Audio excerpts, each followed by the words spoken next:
ওকে, তো আমাদের আর্টিকেল 8 থেকে 25 পর্যন্ত আছে সংবিধানে রাষ্ট্র পরিচালনার মূলনীতি। তো এর মধ্যে আমরা একটা আর্টিকেল পড়তেছিলাম যে বেসিক নেসেসিটিস, মানে হচ্ছে আমাদের মৌলিক প্রয়োজনগুলো। এখন প্রশ্ন হচ্ছে যে সরকার যদি আমাদেরকে মৌলিক প্রয়োজন মিটাতে না পারে, তাহলে আমরা সরকারের বিরুদ্ধে, রাষ্ট্রের বিরুদ্ধে মানে বিচারিক ভাবে জুডিশিয়ালি কোনো পদক্ষেপ নিতে পারবো কিনা? উত্তর হচ্ছে আমরা পারবো না।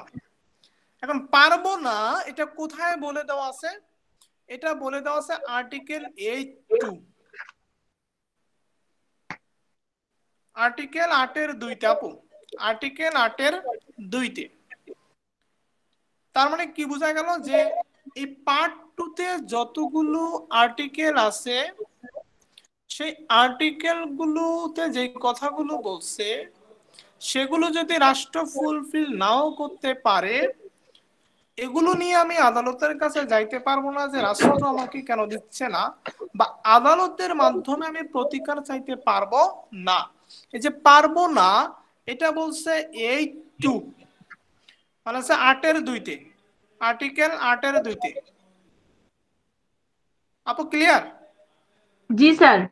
ওকে, এখন এটা কিন্তু রিটেনের জন্য খুব ইম্পর্টেন্ট যে এই জিনিসটা জুডিশিয়াল এনফোর্সেবল কিনা, বা এই জিনিসটা জুডিশিয়াল এনফোর্সেবল হবে কিনা। তখন আপনাকে কিন্তু আর্টিকেল 8(2) আপনাকে টেনে নিয়ে আসতে হবে। এটা গেল। আচ্ছা, এখন বলেন যে ধর্ম, আমাদের সেকুলারিজম বা ধর্ম নিরপেক্ষতার আর্টিকেল মানে কোনটি? আর্টিকেল 12। ওকে, প্রজাতন্ত্র হইবে একটি গণতন্ত্র, এটা কোথায় বলা আছে? ডেমোক্রেসি। অপশন 10 থেকে 15। 11। 11, গুড। ওকে, আমি একটা লাইন বলি, একেবারে লাইন। মানুষের উপর মানুষের শোষণ হইতে মুক্ত, ন্যায় মানে সাম্যবাদী সমাজ লাভ নিশ্চিত করিবার উদ্দেশ্যে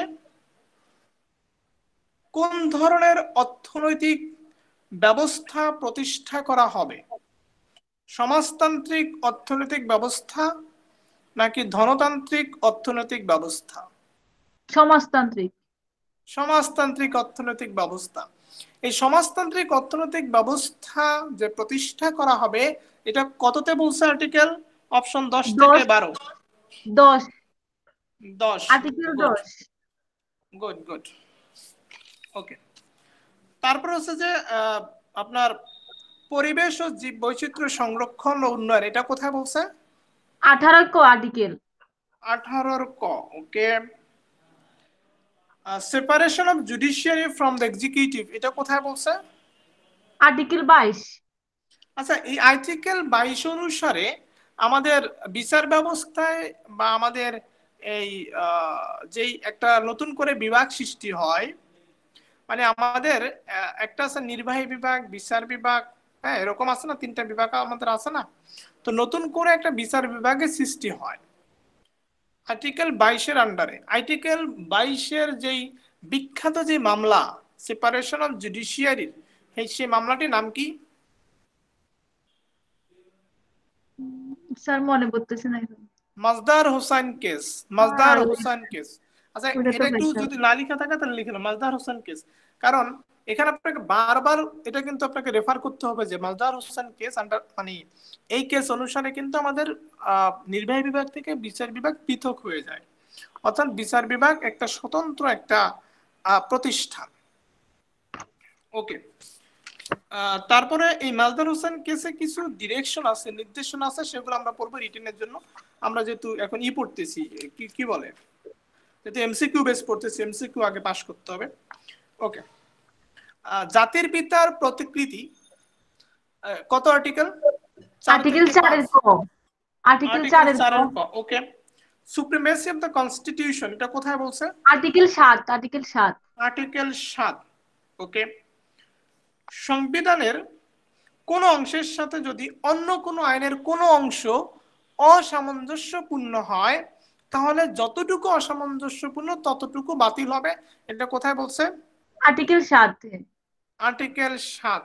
ওকে, সংবিধানকে যদি লঙ্ঘন করা হয় বা এটার বিরুদ্ধে যদি কোনো ষড়যন্ত্র করা হয়, তাহলে সে রাষ্ট্রদ্রোহের অপরাধে অপরাধী হবে। তার শাস্তি কি হবে? সর্বোচ্চ শাস্তি হবে স্যার। সর্বোচ্চ শাস্তি হবে। এখানে কি মৃত্যুদণ্ড বলা আছে? মৃত্যুদণ্ড বলা নাই, বাট বলছে যে কি সর্বোচ্চ শাস্তি হবে। হ্যাঁ, সর্বোচ্চ শাস্তি যদি মৃত্যুদণ্ড সর্বোচ্চ হয়। শাস্তি হবে। এটা কোথায় বলা আছে? আর্টিকেল 7 ক। আর্টিকেল 7 কতে বেসিক স্ট্রাকচার পরিবর্তন করা যাবে না, কোথায় বলছে? আর্টিকেল 7 খ। আর্টিকেল 7 খ। আচ্ছা, এখানে কোন কোনগুলো পরিবর্তন করা যাবে না এটা একটু বলতে পারবেন? মানে যে আর বেসিক স্ট্রাকচার যেটা বলছে যে কোনগুলো পরিবর্তন করা যাবে না, বা বেসিক স্ট্রাকচার বলতে আমরা কোনগুলোকে বুঝি, এটা এটা জাতীয়তাবাদ, সমাজতন্ত্র, ধর্মনিরপেক্ষতা, এগুলো তো মৌলিক না না মৌলিক না না না প্রিন্সিপাল না না না না না। কোনগুলা? বেসিক স্ট্রাকচার হচ্ছে যে ওই যে বলছে যে আমাদের প্রস্তাবনা, ও আমাদের আচ্ছা। প্রথম ভাগে যা আছে, দ্বিতীয় ভাগে যা আছে, তৃতীয় ভাগে যা আছে, এগুলো হচ্ছে বেসিক স্ট্রাকচার। মানে বেসিক স্ট্রাকচার বলতে বোঝানো হচ্ছে যে আমার মা যদি বারবার পরিবর্তন হয় তাহলে মায়ের তো কোনো দাম থাকে না। তেমনি ভাবে সংবিধান থেকে যদি যে প্রথম ভাগ, দ্বিতীয় ভাগ, তৃতীয় ভাগ, এই যে আমরা কিন্তু দ্বিতীয় ভাগে পড়লাম কি? দ্বিতীয় ভাগে পড়লাম ফান্ডামেন্টাল হলো 8 প্রিন্সিপাল। থেকে 25। হ্যাঁ, 8 থেকে 25, জি স্যার। Fundamental principles. আমরা তৃতীয় তৃতীয় ভাগে গিয়ে পড়বো হচ্ছে ফান্ডামেন্টাল রাইটস, রাইট, 26 মৌলিক থেকে অধিকার। 44। ক্লিয়ার? জি স্যার, ওকে, 47 এর পর। মানে 26 থেকে হচ্ছে 47-এর ক, বাট ফান্ডামেন্টাল রাইটস আছে 26 থেকে 44-এর মধ্যে। ওকে, জি স্যার।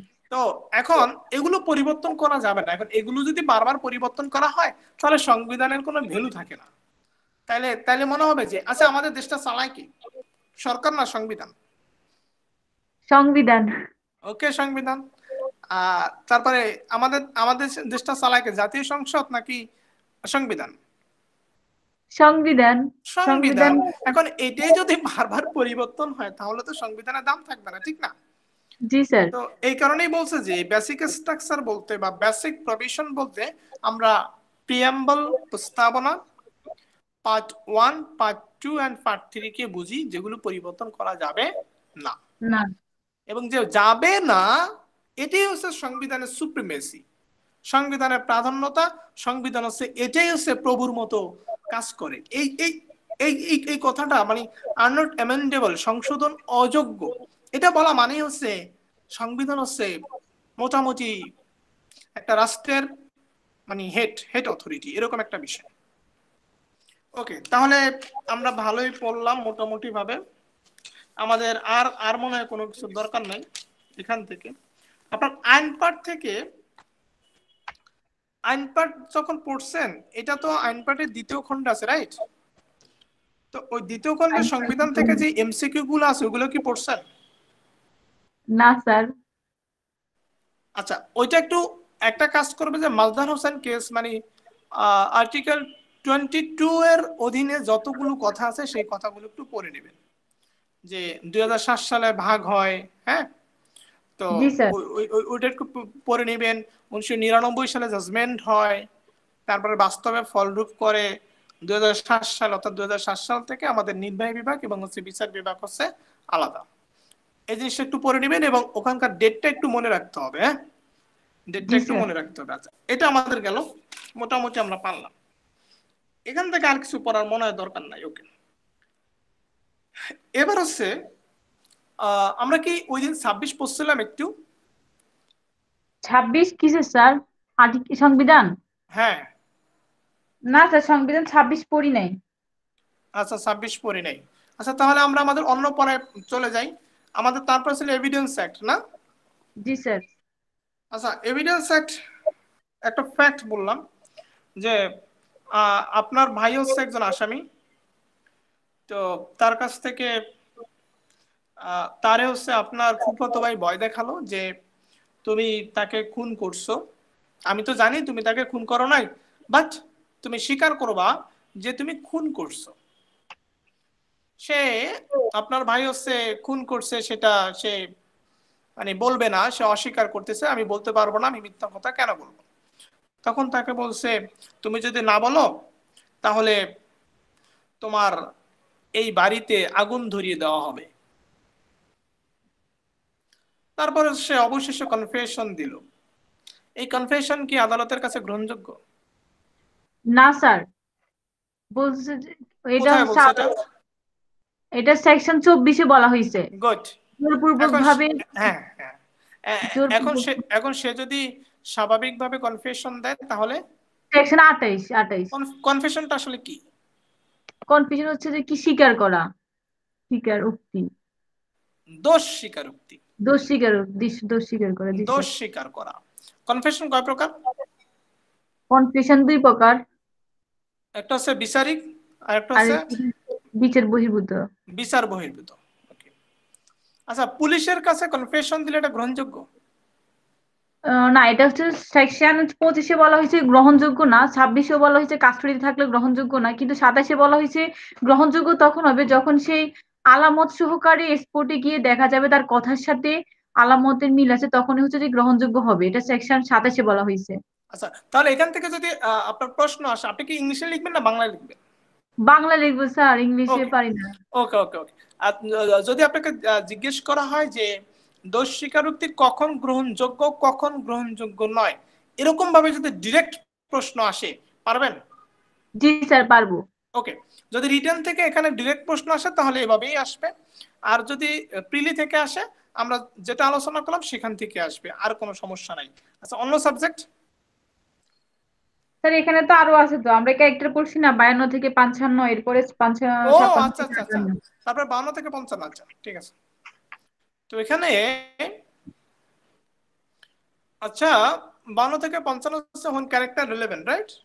জি স্যার। তো আমি আপনাকে একটা কথা বলি, যে আমি কিন্তু উপস্থিত ভাবে বলতেছি, খেয়াল করবেন। আমি সংবিধানের বইটা একটু বের করছিলাম। হ্যাঁ।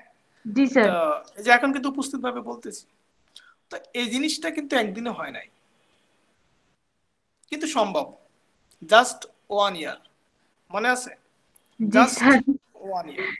স্যার না আসলে আপনি চিন্তা করেন যে আপনার মা বাবা আপনাকে বিচারক, বারে বাবা রে বাবা, আপনি গ্রাম দিয়ে হাইটা যাবেন, মেয়ে তো রায় দেয়, মানে ব্যাপারই অন্যরকম, আসলে চিন্তার বাইরে। আচ্ছা যাই হোক, আহ, যেটা বলতেছিলাম, যে 52 থেকে 55 কোন ক্যারেক্টার রিলেভেন্ট, কিন্তু এখান থেকেও যদি রিটেনে, আপনি খেয়াল করেন যে পিলির পড়াটাই মূলত রিটেন, কারণ পড়াটা তো মূলত এক, ঠিক না? জি কোন স্যার। জায়গা থেকে রিটেন আসতে পারে, কোন জায়গা থেকে না আসতে পারে, এটা আমাদেরকে দেখতে হবে। তো এখান থেকেও কিন্তু রিটেন কোশ্চেন আসতে পারে, হোয়েন ক্যারেক্টার রিলেভেন্ট আর when character is not relevant, মানে কখন চরিত্র প্রাসঙ্গিক, কখন চরিত্র প্রাসঙ্গিক নয়, কি হিসেবে? সাক্ষ্য হিসেবে। আমরা কিন্তু পরীক্ষার খাতায় লিখি সাক্ষী হিসেবে, সাক্ষী কিন্তু মানুষ, সাক্ষ্য কিন্তু মানুষ যেটা দেয়। সাক্ষ্য হিসেবে চরিত্র প্রাসঙ্গিক কি প্রাসঙ্গিক না, এটাই তো ডিরেক্ট প্রশ্ন আসলে পারবেন এটা? জি স্যার, পারবো। আচ্ছা বলেন, যে ক্ষতিপূরণের ক্ষেত্রে বা ক্ষতিপূরণে যদি প্রভাব বিস্তার করে, সেই ক্ষেত্রে চরিত্র প্রাসঙ্গিক হবে দেওয়ানি কার্যবিধিতে, এটা কোথা বলছে?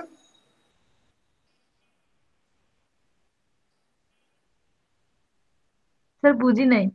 ক্ষতিপূরণকে যদি প্রভাবিত করে, কম্পেনসেশনকে যদি প্রভাবিত করে, তাহলে সেই চরিত্র প্রাসঙ্গিক দেওয়ানি কার্যবিধিতে, মানে সিপিসি স্যার এটা অনুসারে। সেকশন পাইছেন না?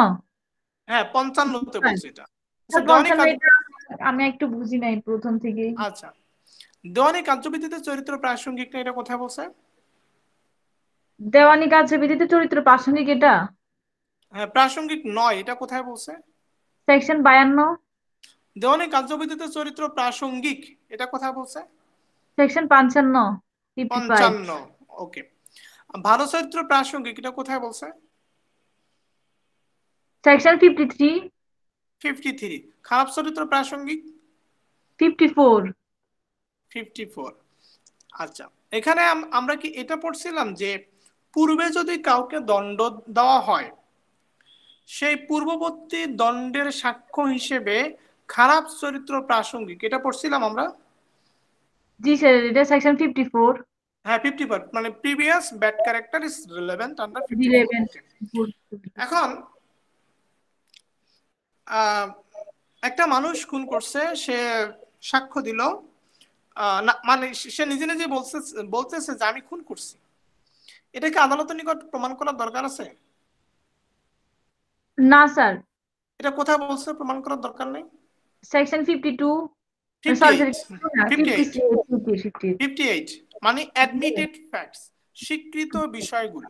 অর্থাৎ যে অপরাধী সে যদি স্বীকার করে নেয় যে আমি এই অপরাধটা করছি, অথবা অথবা একজন একটা ডকুমেন্ট দরকার, সে ডকুমেন্টটা খুঁজে পাচ্ছে না, অপরপক্ষ বলতেছে ঠিক আছে ডকুমেন্ট না হলেও চলবে, তাহলে কি আদালতের নিকট আমার প্রমাণ করার দরকার আছে যে ডকুমেন্ট না হলে চলবে, এটা একটু প্রমাণ করে দেখাও, এটা কি আদালত বলবে? না।